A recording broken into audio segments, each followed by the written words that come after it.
So next month marks 19 years since I had gastric bypass surgery. I know I've said I would come on here and talk about this, but honestly, it's a lot. So I'm going to do the best I can to get what I can in this video, and if you guys have any questions, let me know.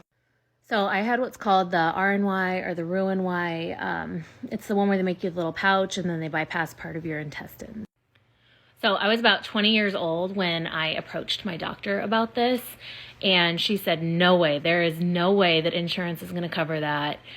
You're too young, it's too new, it's not going to happen. So anyone who knows me knows I do not like to be told no. It just makes me like, ha, watch, I will figure it out. And I did.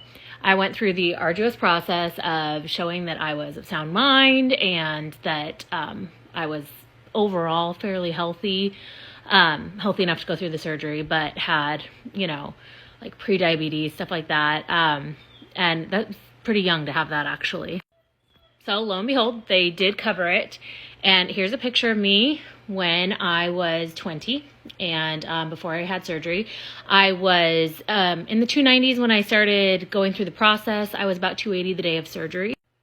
I thought it was going to change my life. I thought it was going to be the best thing ever, and I was just going to be skinny, and life was going to be so much better. So here's a picture of me after. It was about a year later. I lost 100 pounds.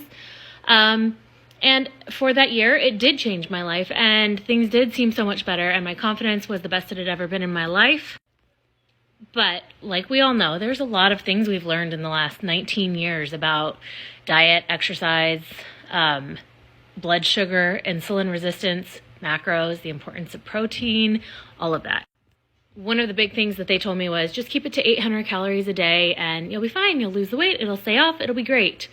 Lo and behold, we all know that is not how it works. And it's unrealistic to keep your calories that low, especially 5 years, 10 years, almost 20 years post-surgery.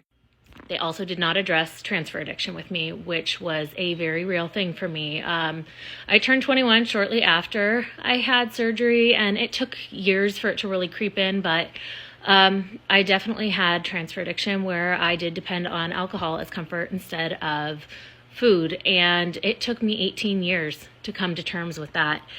So it's fairly recent that I have really come to terms with what that looked like in my life and what exactly that was, and have since cut it completely out of my life. And if I had it to look back at and tell my 20-year-old self, do it again, I would, if I knew what I know now, because I do think it would have been successful then. But hindsight is 20/20.